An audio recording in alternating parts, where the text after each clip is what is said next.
Setahun lalu muncul sebuah artikel yang menghebohkan Indonesia. Dikatakan bahwa Indonesia adalah negara dengan tingkat fatherless tertinggi ketiga di dunia.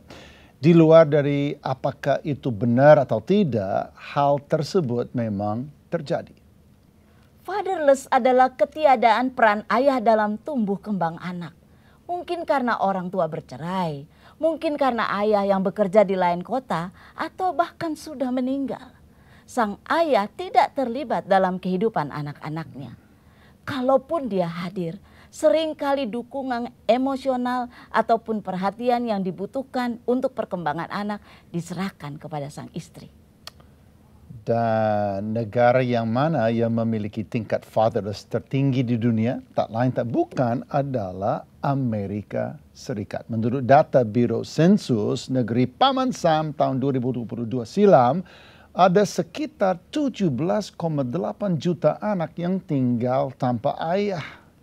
Sementara di Indonesia, menurut data dari Badan Pusat Statistik, di tahun 2023, angka perceraian di Indonesia mencapai sekitar 500.000 kasus yang berpotensi meninggalkan jutaan anak tanpa kehadiran ayah dalam kehidupan mereka sehari-hari. Sekarang 8,3% anak di Indonesia yang hanya tinggal bersama ibu kandungnya. Dari data ini kita bisa melihat bahwa masalah fatherless akan semakin jadi di tahun-tahun mendatang. Anak yang tumbuh tanpa sosok ayah cenderung kesulitan dalam pembentukan identitas diri. Berdasarkan penelitian Psychology Today, prestasi akademik mereka bakal lebih rendah. Dan anak tersebut rentan terhadap berbagai kecanduan dan akibat buruk lainnya. Yang paling mengagetkan adalah bahwa ternyata anak-anak yang besar dalam keadaan fatherless, bila tidak ada jalan pemulihan, ada dua hal lagi yang bisa menimpa menurut National Health and Examination Survey. Pertama, dia akan rentan terhadap perceraian dalam kehidupan rumah tangga di kemudian hari. Yang kedua, dan yang sangat menyedihkan, adalah anak-anak yang mengalami fatherless memiliki rata-rata umur yang lebih pendek. Wow, itu adalah sesuatu yang menggemparkan. Yes. Ya, kalau Ibu Maria merasa apa saat membaca editorial ini? Saya marah, jujur, saya jujur. Kemudian saya juga sedih, tapi saya juga merasa bahwa ini sebenarnya tidak adil, Pak. Yes. Mereka butuh papanya. Ya mungkin ada rasa emosional itu kita muncul karena sebenarnya hal seperti ini tidak perlu terjadi. Mestinya. Ya, mestinya tidak perlu terjadi, tetapi terjadi. Betul Nah, sekali. itu kenapanya terjadi. Kita harus temukan. Betul. Ternyata tanggung jawab orang tua jauh lebih besar dan lebih berdampak daripada apa yang kita sadari. Ada seorang influencer terkenal bernama Benny Johnson yang berkata, "Saya tidak peduli seberapa besar rumahmu atau jumlah mobil mewah yang Anda miliki. Jangan ceritakan kepada saya kapal yang Anda membeli atau harta yang terkumpul. Jawab saya satu hal saja, apakah anak-anak Anda mencari dan menyambut Anda saat Anda pulang ke rumah?" Nah, untuk bicarakan hal ini lebih jauh, ada seorang Pastor Andy Cokro, juga sahabat saya. Selain dia menjadi sahabat saya, dia adalah lead pastor dari GBI Grow Center di Jakarta, Indonesia. Dia akan juga bersama dengan Lia Cokro, istrinya, diberkati dengan 3 anak, itu Ines, Elaine, dan Jason. Selamat datang di Cahaya Bagi Negeri, Pastor Andy. Hai Mark, apa kabar? Baik, terima kasih. Pak, ini kita langsung masuk kepada isu fatherless. Nah, ini pertanyaan saya yang paling mendesak adalah, apakah di antara kita umat Tuhan kita jumpai keadaan fatherless ini dan apakah keadaan fatherless ini semakin tumbuh kembang, semakin jadi? Bagaimana menurut Pak Andi? Saya tidak bisa menutupi kenyataan sebab data sudah membuktikan bahwa apa yang tadi Pak Mark sampaikan mengenai Indonesia dan Amerika, mengenai fatherless. Dan saya rasa gereja juga menghadapi masalah yang sama. Bagaimana bukan hanya rahasia, bagaimana para pengerja lebih banyak dimonopoli oleh para wanita, para ibu-ibu daripada kaum pria atau kaum bapak. Dan sebagai seorang gembala yang memang terpanggil untuk melayani the next generation, maka isu mengenai tidak hadirnya bapak, tidak adanya bapak di dalam keluarga, itu sudah menjadi hal yang sangat memprihatinkan Pak Mark, yang perlu kita doakan dan perlu kita atasi. Jadi sebenarnya kalau kita lihat ke peranan ayah ya, kenapa peranan ayah begitu berdampak sekali dalam kehidupan dan tumbuh kembang anak? Sebagai seorang rohaniawan, tentunya satu survei yang saya pernah baca dari Warren Mueller yang mengatakan di gereja bahwa kalau dua-dua orang tuanya itu artinya datang ke gereja secara reguler, terlibat dalam kerohanian di gereja, maka persentase anak itu bisa menjadi kuat dalam iman itu 72%. Tapi waktu ibunya absen, hanya ayah saja yang ada di gereja, ayah saja yang aktif di gereja, maka persentase turun menjadi 55%, kemungkinan anak itu bertahan dalam iman. Dan tapi yang lebih mensyokkan, waktu hanya ibu saja, bapak tidak ada di dalam gereja, maka penelitian mengatakan cuma hanya 15% kemungkinan anak itu bisa menjaga imannya. Jadi saya rasa ini membuktikan sangat pentingnya kehadiran seorang bapak di dalam pertumbuhan iman, kerohanian, karena tentunya apa di dalam kerohanian bisa berakibat domino efek kepada kepribadian, karakter, hasil kerja dia, hasil sekolah dia, dimulai dari inside out. Jadi saya rasa penting sekali kehadiran seorang bapak untuk ada di dalam anaknya mencapai tujuannya, panggilannya di dalam kehidupan. Berarti kalau kita lihat ya, kita zoom out, kita lihat bahwa ayah itu kayak sumber gitu ya. Jadi dia menjadi sumber identitas buat anak. Anak itu jadi karena dia. Kenapa anak itu bisa jadi bagus kalau ayah hadir, ayah terlibat, ayah memberi waktunya, hatinya, perhatian gitu. Nah, apa yang terjadi ini transaksi seperti apa sehingga anak itu bisa menjadi bagus identitasnya, kira-kira menurut Pak Andi? Saya tidak mengecilkan peran istri saya. I love all the wives, ya, istri-istri yang sangat sudah dari mereka bayi sehingga. Tapi saya percaya bahwa Alkitab mengatakan di Ulangan 6 bahwa peran seorang bapak di waktu anaknya bangun, di waktu anaknya makan, di sore hari, di malam hari, di pagi hari, untuk memberitahukan sesuatu. Saya nggak berbicara mengenai frekuensi di sini, tetapi yang saya bicarakan adalah mengenai posisi daripada seorang ayah yang hilang. Saya tidak bisa memungkiri pasti frekuensi seorang ibu untuk bertemu, untuk bicara dengan anak lebih banyak daripada seorang pria yang ada di luar rumah, bekerja dan sebagainya. Tetapi yang hilang bukan frekuensi menurut saya, tapi posisi dia sebagai seorang ayah yang menegur, yang mengajarkan, yang membimbing, yang mengkansel, yang tadi Pak Mark bilang sebagai sumber. Disitulah yang terjadi peralihan, sumbernya bukan lagi di sang bapak, tapi di sang ibu. Dan inilah menurut saya yang menjadi kehilangan the fatherless spirit adalah bukan menuntut seorang bapak secara frekuensi harus ada terus, tetapi posisi yang kosong, inilah yang banyak diisi oleh hal-hal yang lain, name it, social media, bahkan figur-figur ayah yang mereka cari di luar. Itu yang harus kita doakan. Dan secara anekdotal dari apa yang saya alami, apa yang saya lihat selama ini, kalau ayah hadir, ya ayah melakukan berfungsi ya, melakukan peranan dia yang secara sehat dalam keluarga. Waktu putrinya besar, dia kan pasti mencari pasangan yang seperti ayahnya. Dia secara naluri akan mencari pria. Idealnya dia adalah seperti ayahnya sendiri.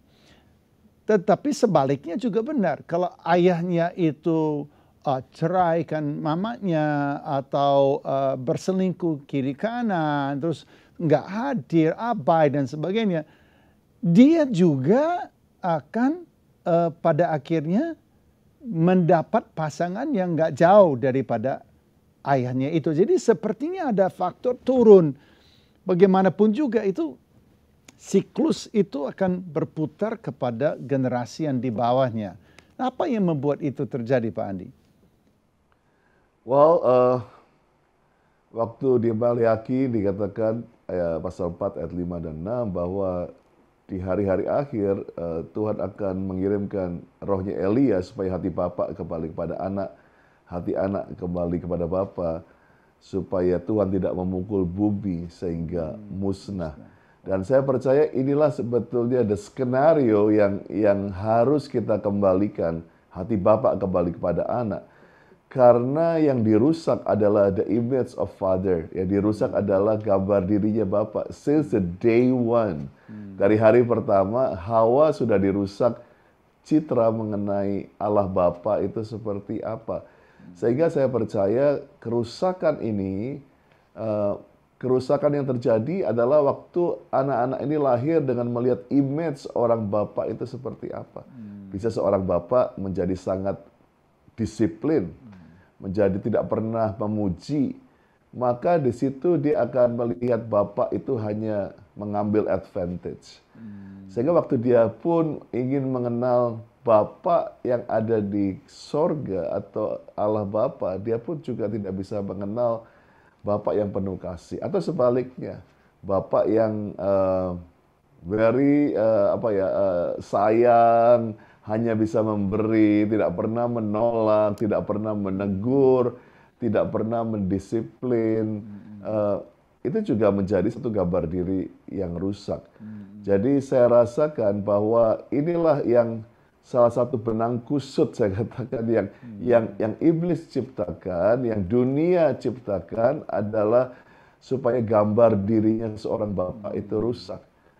Kita lihat bagaimana kerusakan identitas gender pun itu terjadi karena sesuatu hal daripada gambar diri bapak yang dirusak. Wow. Begitu Pak Mang. Itu powerful sekali dan itu berarti bahwa pria sadar atau tidak, ya seorang ayah sadar atau tidak, dia punya dampak yang sangat besar terhadap kehidupan anaknya.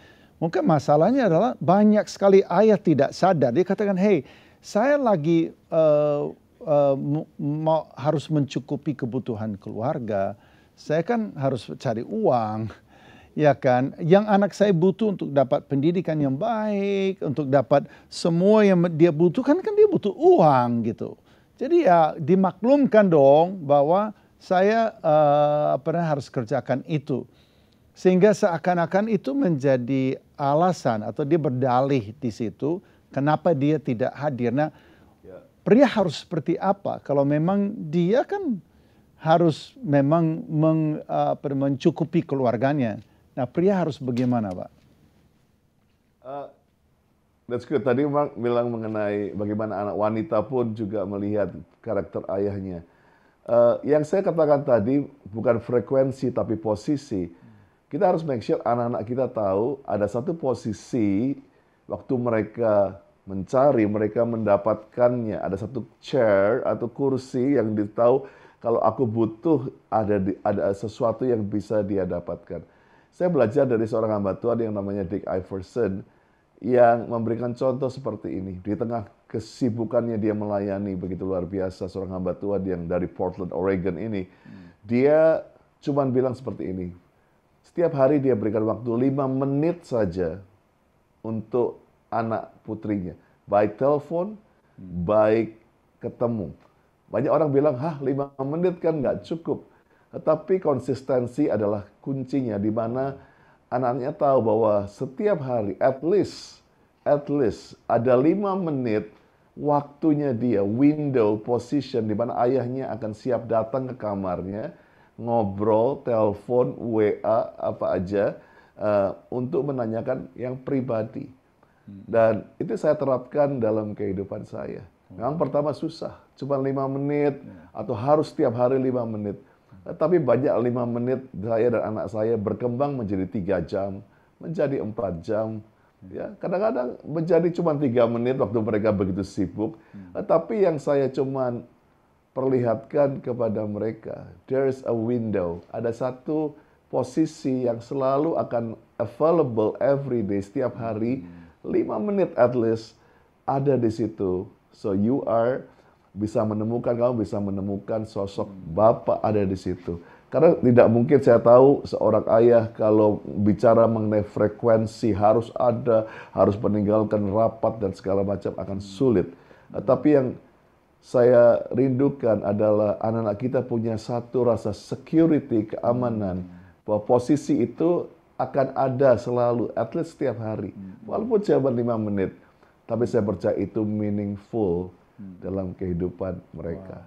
Itu Gitu, Pak berarti, ya wow, itu luar biasa, dan itu berarti bahwa sadar atau tidak, dampak seorang ayah itu disproportionate ya kepada segala sesuatu. Misalnya 5 menit dalam sehari, seakan-akan itu terlalu kecil untuk membawa dampak, tapi ternyata sebagai ayah, waktu kita memberi perhatian itu, waktu kita alokasikan diri kita, mata, hati, diri, kehadiran kita untuk khusus buat anak kita, itu disproportionate influence. Itu dampak itu jauh lebih daripada cuma 5 menit.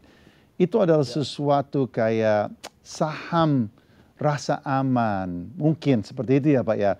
Satu saham betul, rasa dikasihi, rasa dicintai.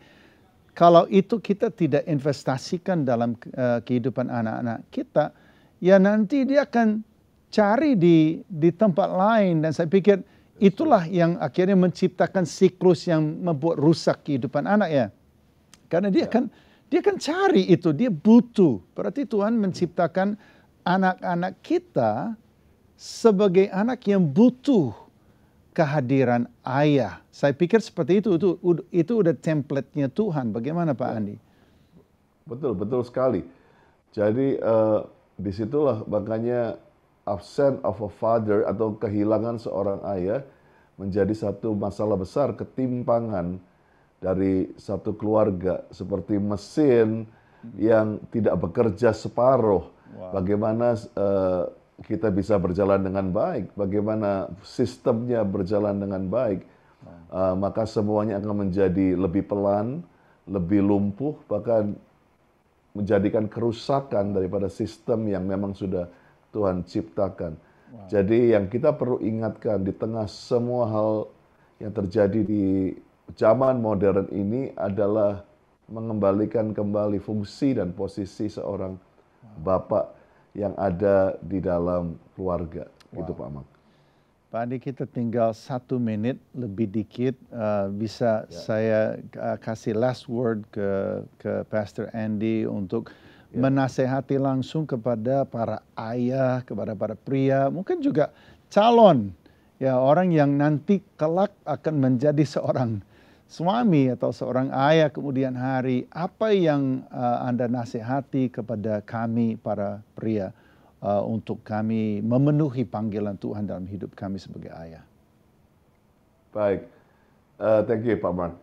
Saya percaya bahwa tugas daripada Anda sebagai pria, baik itu sebagai suami, sebagai ayah, ataupun calon suami, calon ayah, adalah sangat penting di dunia ini.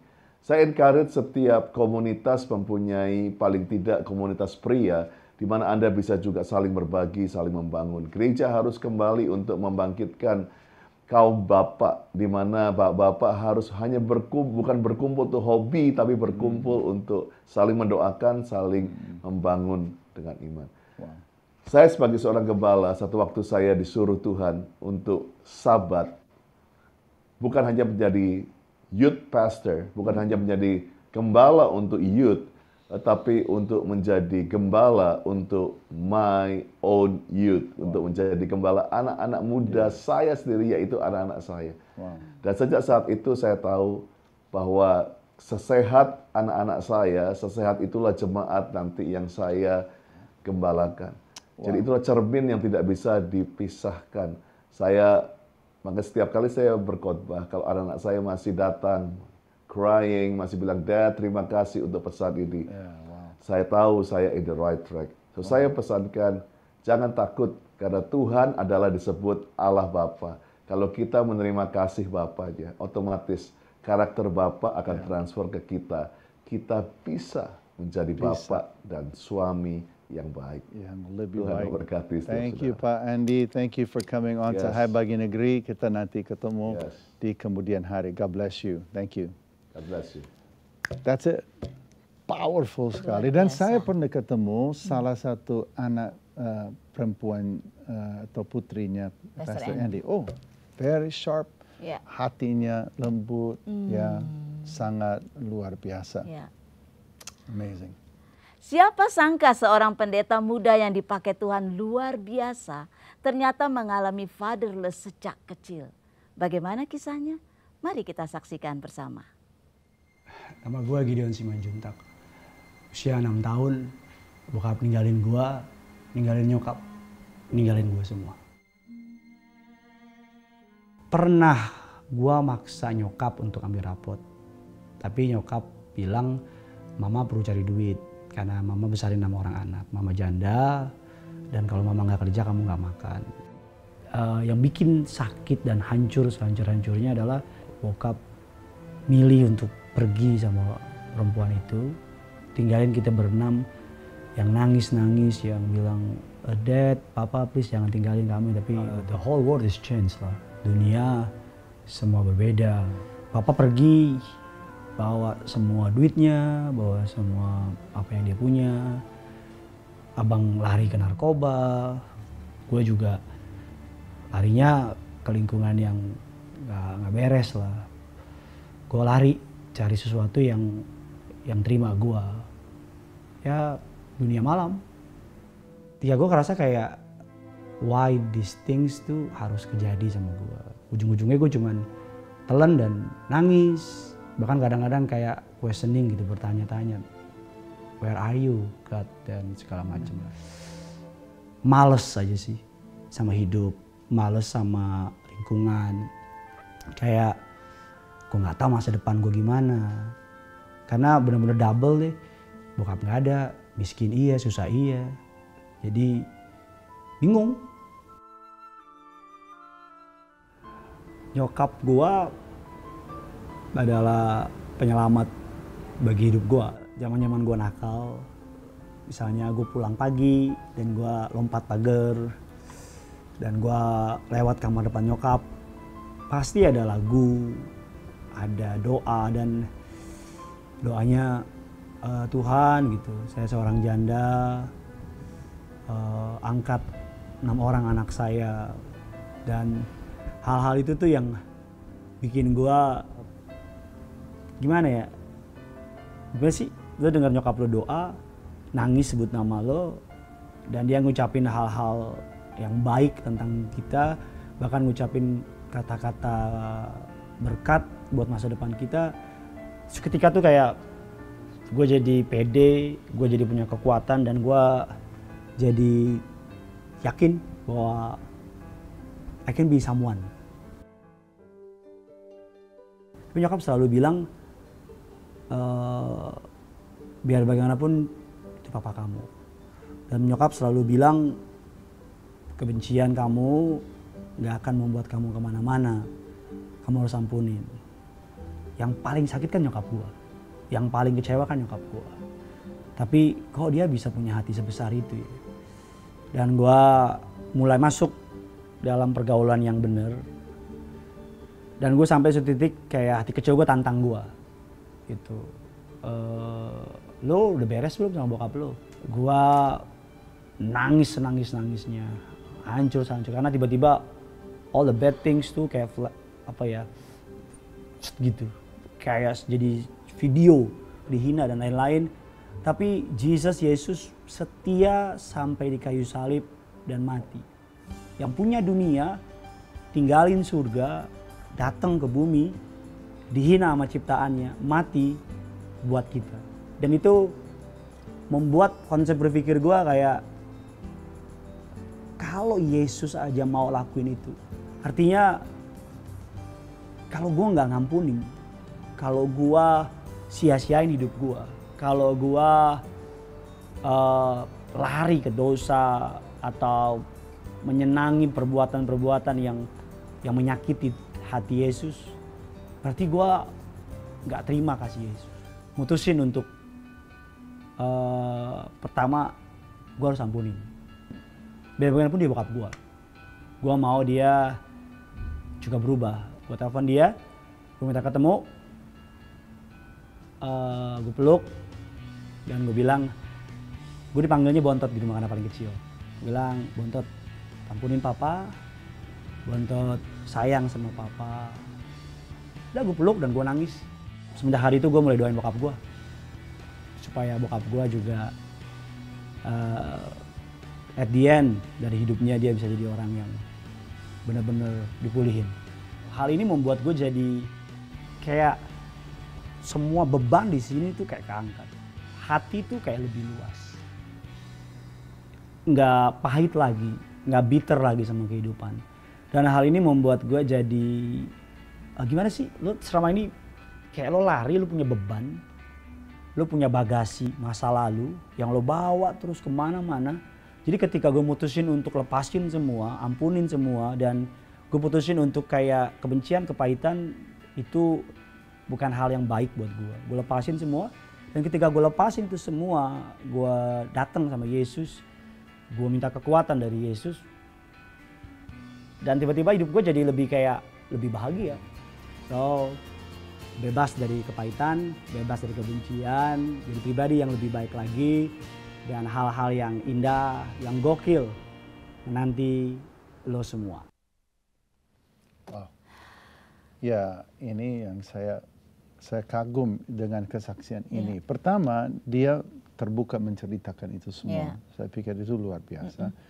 Tapi yang kedua adalah bahwa lagi-lagi itu tidak perlu terjadi bila ayah itu betul-betul mengerti peranannya dan mengerti bahwa tindakan dia ada konsekuensinya itu dalam kehidupan anaknya.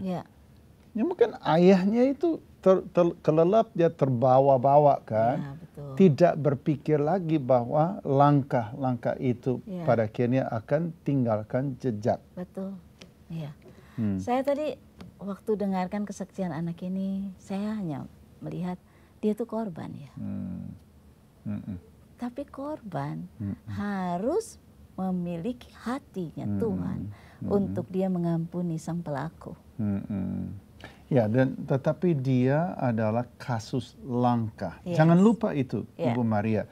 Bahwa Gideon Simanjuntak adalah kasus langka yang bisa pada akhirnya temukan pemulihan dalam kehidupannya. Dan kita bersyukur sekali bahwa Tuhan itu menawarkan dan mendatangkan pemulihan. Tetapi berapa banyak anak yang tidak pernah mendapatkan. Jadi ada satu tanggung jawab besar dari seorang ayah terhadap anak-anaknya dan terhadap generasi anak cucunya. Bahwa apa yang Anda lakukan, apa yang Anda katakan sungguh berdampak bukan hanya pada anakmu, tetapi sampai kepada cucu dan cicit itu akan berkumandang. Karena itu ada hati Tuhan yang cemburu, yang membara, yang meluap di akhir perjanjian lama di kitab Maleakhi pasal 4 ayat 6 yang berkata, maka dia akan membuat hati bapak-bapak berbalik kepada anak-anaknya dan hati anak-anak kepada bapak-bapaknya supaya jangan aku datang kata Tuhan dan memukul bumi sehingga musnah. Jadi kalau seorang ayah tidak rela bayar harganya demi dia hadir, demi dia mencintai anak-anaknya, menunjukkan kasih, membelai dan mengasihi istrinya, dia sebenarnya sedang membawa kutuk bagi anak-anaknya. Dengan banyak masalah dan isu yang dibebankan kepada mereka. Seperti tadi Pak Gideon Simanjuntak dikatakan, itu seperti saya membawa bagasi yang memberatkan hidup saya. Seorang ayah yang abai, yang menolak untuk berubah, yang mengatakan aku nggak mau berubah. Udah deh, aku mau lakukan apa yang aku mau lakukan. Sehingga dia tidak berfungsi bagi keluarga. Dia tidak berfungsi sebagai seorang ayah. Dia melahirkan generasi yang harus bayar harganya. Jadi anak dia yang harus bayar harganya. Cucu dia yang harus bayar harganya. Dan kalau mereka tidak mau bayar harga itu atau tidak mengerti, mereka harus mengampuni seperti apa, membereskan jati diri mereka seperti apa. Pada akhirnya siklus destruktif ini akan terus berputar di dalam keluarga kita. Betapa disayangkan sekali. Harapan kita hari ini ada. Mungkin Anda seorang pria, seorang ayah yang mendengar hari ini mengenai fatherless generation. Saya mau beritahu ada harapan di dalam Tuhan. Kenapa? Karena Tuhan datang dengan kasih dan dengan belas kasih untuk setiap Anda. Dia memanggil Anda untuk kembali kepadanya. Dia memanggil Anda hari ini, pria yang sedang mendengar program ini, menyadari bahwa ternyata selama ini bahwa Anda kalau kurang berfungsi, kurang hadir, itu membawa bencana bagi generasi anak dan generasi yang kemudian. Saya mau mengajak Anda untuk berdoa. Pertama saya mau ajak Anda untuk berbalik. Berbaliklah kepada Tuhan. Itu adalah kuncinya. Anda tidak bisa juga berubah tanpa Tuhan. Anda juga tidak bisa untuk berubah menjadi ayah yang benar tanpa Tuhan turun tangan dan berhembus dan melawat dan menjamah hati Bapa sendiri. Ada prosesnya. Tetapi proses itu dimulai dengan Anda membuka tangan Anda. Katakan, Tuhan, ubahkanlah Anda. Ubahkanlah aku mau berbalik kepadamu. Maukah Anda berdoa bersama dengan saya?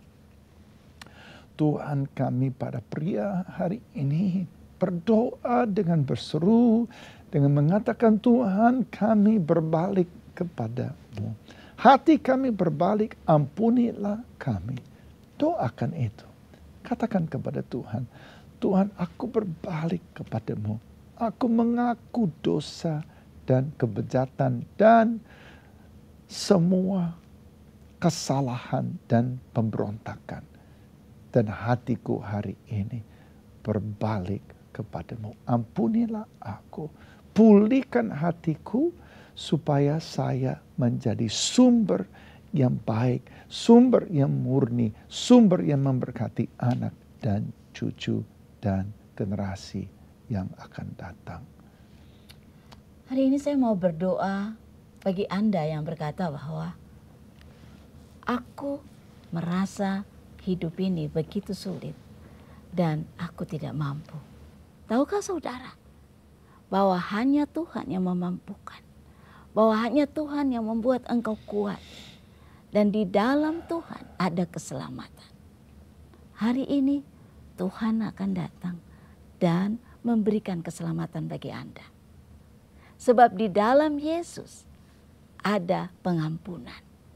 Di dalam Yesus ada keselamatan. Hari ini saya mau ajak Anda. Kita berdoa bersama-sama untuk menerima Dia sebagai Tuhan. Sebagai juru selamat yang mengampuni segala dosamu. Dan membuat engkau dibebaskan. Mari bersama saya. Angkat tanganmu, ulurkan ke layar. Kita berdoa. Bapa di surga, Bapa di surga, aku berdoa aku berdoa dalam nama Yesus. dalam nama Yesus. Firman-Mu dalam Yohanes 1 ayat 12 berkata, barang siapa percaya dan menerima Yesus sebagai Tuhan dan Juru Selamat, engkau diangkat menjadi anak dan diberikan kuasa. Hari ini terima keselamatan dari Tuhan dan menjadi anak Allah. Dosamu diampuni dan hidupmu dibebaskan. Dalam nama Yesus. Haleluya. Amin. Amin. Bila Anda barusan berdoa bersama dengan Ibu Maria, bersama dengan saya, kami rindu dengar langsung dari Anda. Anda bisa mengangkat telepon pakai HP, ada QRIS di layar, ada nomor telepon di layar, Anda bisa menghubungi kami 24 jam, bisa ceritakan, bisa sharing, bisa berbagi, bisa bersaksi, dan kami mau terus mendoakan Anda. Jadi hubungilah sekarang sahabat 24, ya, itu adalah pelayanan counseling CBN 24 jam per hari kami. Tunggu Anda. Memiliki anak yang jujur adalah impian semua orang tua tentunya. Tapi bagaimana jika sang anak ternyata suka mencuri sejak kecil? Mari kita sama-sama saksikan kisah John Yabes berikut ini. Yabes adalah anak yang sangat suka jajan. Namun karena orang tuanya jarang memberi uang padanya, Yabes tidak bisa bebas dalam membeli jajanan favoritnya. Yabes pun berpikir untuk mencuri uang milik papanya. Saya saat itu mencuri uang saya untuk jajan. Saya ingin seperti teman-teman yang makan dan minum dan macam-macam di dekat sekolah. Kenakalan yang ditutupi Yabes selama 1 tahun itu akhirnya ketahuan juga setelah ayahnya menyadari keanehan dalam diri Yabes. Dia tidak lagi betah di rumah, dan ketika pada waktu makan dia katakan sudah kenyang, sehingga saya mulai curiga di situ. Ketika saya tanya dia mengakui. Ketika saya mengetahui itu, saya sangat merasa gagal sebagai ayah. Yabes memendam perasaan bersalah dan takut itu di dalam hatinya. Ia merasa sedih. Dirinya tidak bisa menjadi anak yang baik seperti harapan ayahnya. Namun di sekolah minggu, Yabes mendapat teguran dari Tuhan melalui video Superbook mengenai pertobatan Paulus. Di situ saya sadar bahwa walaupun kita jahat, Tuhan masih mau memaafkan kita, menuntun di jalan yang benar. Melalui video Superbook ini, Yabes pun tersadar bahwa sekalipun ia pernah jatuh, ia dapat bangkit kembali dan menjadi anak yang jujur dan taat. Saat ini saya melihat anak saya John Yabes itu sudah bisa mengontrol dirinya sendiri. Dia sudah tahu mana yang benar dan mana yang tidak benar, dan bisa menolak apa yang teman-temannya lakukan. Saya bangga kepada anak saya John Yabes. Terima kasih CBN, terima kasih Superbook, Tuhan Yesus memberkati. Shalom. Terima kasih CBN, terima kasih Superbook. Luar biasa. Kita sekarang bersama dengan Johnny Naibaho. Dia adalah fasilitator CBN yang ada di daerah Batu Bara. Apa kabar Johnny? Shalom Pak, kabar baik, puji Tuhan Pak. Luar biasa. Saya suka baju Johnny ya. Conquer the land, taklukkanlah. Conquer the land. Iya, tanah perjanjian luar biasa. Johnny, Batu Bara itu di mana ya di Pulau Sumatera? Saya lagi bingung nih. Kalau Kabupaten Batu Bara itu Pak, kurang lebih 110 km dari kota Medan. Oke. Jadi dia ada berdekatan dengan Kabupaten Asahan Pak. Berarti ke arah Danau Toba atau ke arah mana nih Pak? Tidak Pak, dia ke arah Sumatera lintas timur, jadi dia ke arah Pekanbaru. Kalau ke Oh, sebelah paham, kanan paham. baru ke arah Danau Toba. Oh, paham, Iya, paham. Pak Mak. Oke, oke, wow. Dan di sana Johnny sudah berapa tahun jadi fasilitator CBN di Batubara? Sudah puji Tuhan 4 tahun, Pak Mak. 4 tahun. Iya, Wow. Pak. Nah, dalam waktu 4 tahun itu, apa yang menjadi terobosan menurut Johnny di mana pelayanan CBN membawa dampak di antara gereja-gereja dan jemaat orang percaya di daerah sana?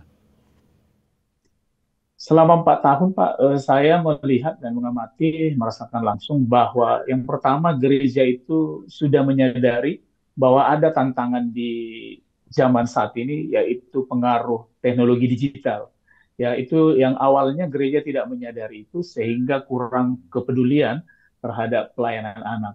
Makanya setelah dengan adanya kurikulum Superbook, gereja menyadari bahwa ternyata gereja membutuhkan sebuah kurikulum, sebuah modul pengajaran yang berbasis digital, teknologi, sehingga membantu gereja dalam pelayanan anak sekolah minggu, Pak. Wow. Ya, itu luar biasa ya. Berarti gereja mulai tercelik mengenai dampaknya tsunami sosial media, dan di sisi yang lain dia mendapat satu media kurikulum yaitu Superbook yang bisa membantu dia untuk memuridkan anak-anak di tengah-tengah keadaan seperti itu. Kurang lebih seperti itu ya Pak Johnny ya? Betul ya Pak. Betul, Pak. Nah, berapa gereja yang kita layani di sana? Saat ini ada 102 gereja Pak, mulai dari wilayah Tebing Tinggi, Batubara, dan Kabupaten Asahan. Tunggu dulu. Pak Johnny bertanggung jawab untuk melayani 102 gereja di daerah Batubara. Iya Pak. Wah, gimana caranya Pak Johnny bisa connect, bisa bersambung dengan begitu banyak sekali gereja?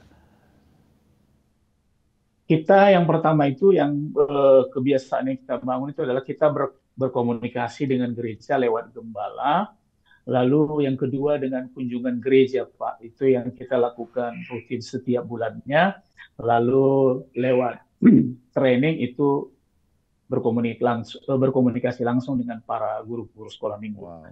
Begitulah cara kita membangun komunikasi dengan gereja, Pak Mak. Iya, dan apa yang sekarang menjadi kegiatan Johnny yang sangat mendesak sekarang, yang menjadi kegiatan Johnny yang paling makan waktu sebagai fasilitator CBN? Yang pertama itu kita setiap bulan wajib mengadakan training kurikulum modul. Tapi yang belakangan ini yang paling banyak menyita waktu yang saya rasakan langsung itu adalah pelaksanaan program Hunger Relief, Pak. Dan yang ketiga itu kita saat ini sudah mulai sosialisasi program The Parenting Project. Karena kita melihat juga beberapa gereja sudah menunjukkan sikap antusias mereka bahwa program The Parenting Project ini memang dibutuhkan gereja untuk memberikan edukasi kepada para orang tua. Begitu, Pak Mak.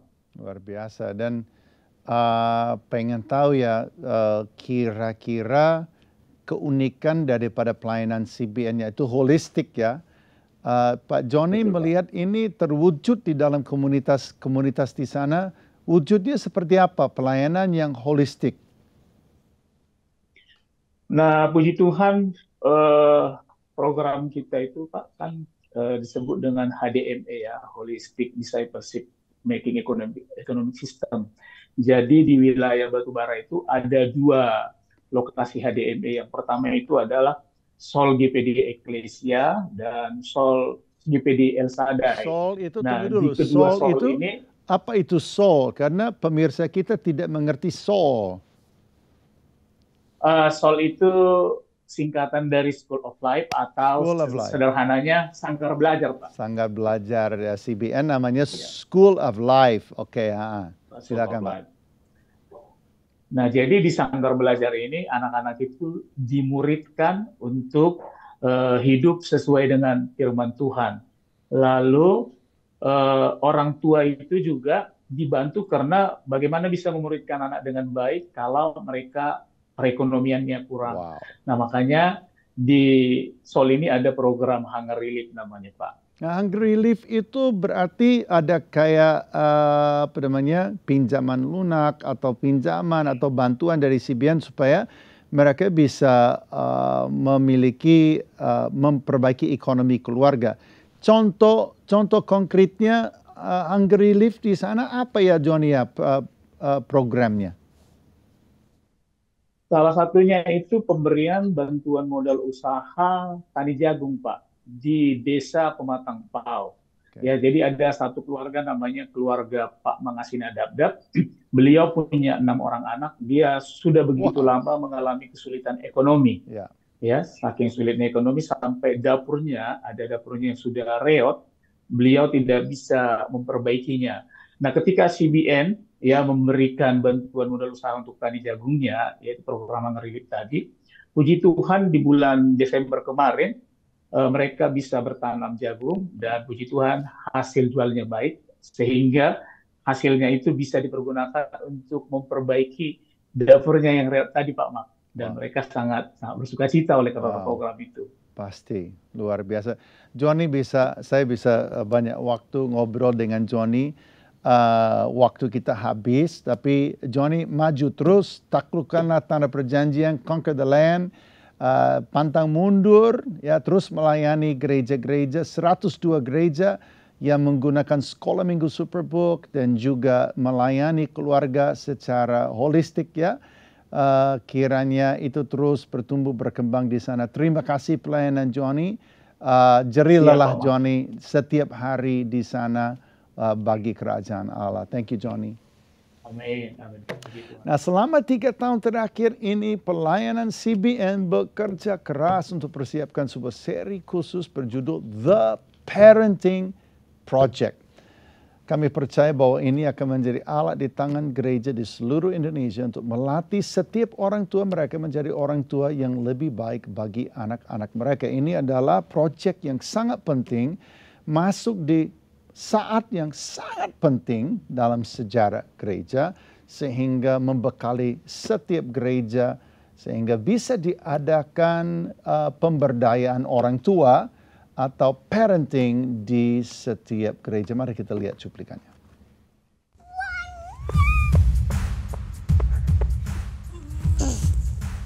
Anak-anak kita pasti akan melihat ratusan event atau bahkan tuh ribuan peristiwa di dalam panggung keluarga kita. Dan itu pasti akan membentuk karakter dan juga jati diri mereka. Saya dan James dapat tugas penting dari The Parenting Project untuk meneliti lebih lanjut tentang hal ini. Bagaimana orang tua memakai kata-kata yang mendorong buat anak-anak, bukan justru melemahkan.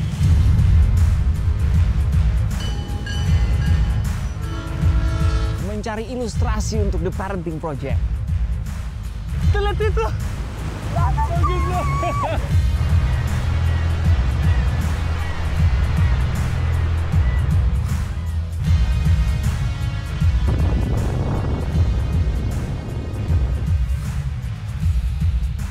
Untuk itu kita akan gunakan kata kuasa sebagai akronim.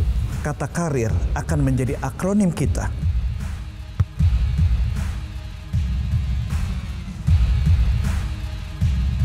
Selamat datang di The Parenting Project.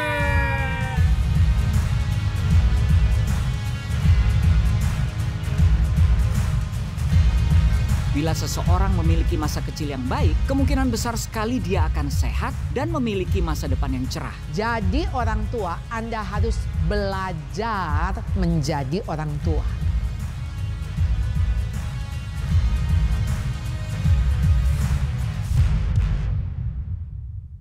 Nah, itulah The Parenting Project, dan bulan Maret ini portal www.theparentingproject.id dibuka untuk gereja-gereja Sabang sampai Merauke untuk datang dan daftarkan gereja mereka melalui portal ini untuk menghadirkan The Parenting Project di gereja mereka. Dan ribuan gereja yang ditargetkan tahun ini untuk daftar dan mulai membuka kursus ini, 11 modul berhampir 3 bulan, ya berjalan kalau setiap minggu satu modul.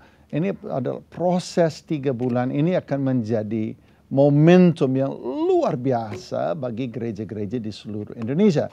Nah, yang diperlukan adalah mitra CBN berdiri bersama dengan kami.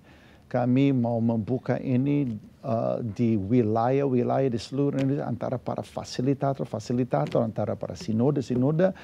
Tanpa mitra CBN yang turut mendukung, kami tidak bisa lakukan itu dengan kecepatan dan waktu yang seperti diperlukan. Jadi hari ini jadilah bagian daripada tim CBN. Jadi mitra CBN sederhana sekali dengan memberi donasi. Berarti Anda akan mendukung pelayanan CBN melayani bukan hanya anak-anak di Indonesia, tetapi juga orang tuanya, hulu ke hilir. Itulah namanya holistik. Caranya scan saja yang ada di layar, itu kan Anda akan dibawa kepada form pendaftaran menjadi mitra CBN. Isilah itu, isilah jumlah donasi. Kalau bisa Anda berdoa, kalau bisa Anda menjadi mitra CBN yang bulanan. Berarti setiap bulan memberi sejumlah daripada harta yang Tuhan percayakan kepada Anda untuk urus kepada pelayanan CBN, sehingga bersama-sama kita bisa lakukan sesuatu yang bersejarah. Kita akan lihat keluarga-keluarga di seluruh Indonesia mengalami lawatan pemulihan, dan ayah-ayah, pria-pria menyadari juga peranan mereka dan mulai berfungsi di dalam keluarga mereka sebagai orang tua yang baik atau orang tua yang lebih baik. Kami rindu untuk Anda juga membagikan program ini kepada setiap orang yang Anda kenal. Dan juga tekan tombol like, serta berikan komentar Anda di kolom komen di bawah ini. Oke, sebagai penutup, saya ingin membacakan sebuah quote, kutipan dari Andy Stanley, seorang penulis yang sangat terkenal. Dia katakan seperti ini, kontribusi terbesar kita bagi kerajaan surga mungkin bukanlah apa yang Anda lakukan, tetapi siapa yang Anda besarkan. Saya Mark McClendon. Saya Maria Kesmetan. Undur diri, Tuhan Yesus memberkati.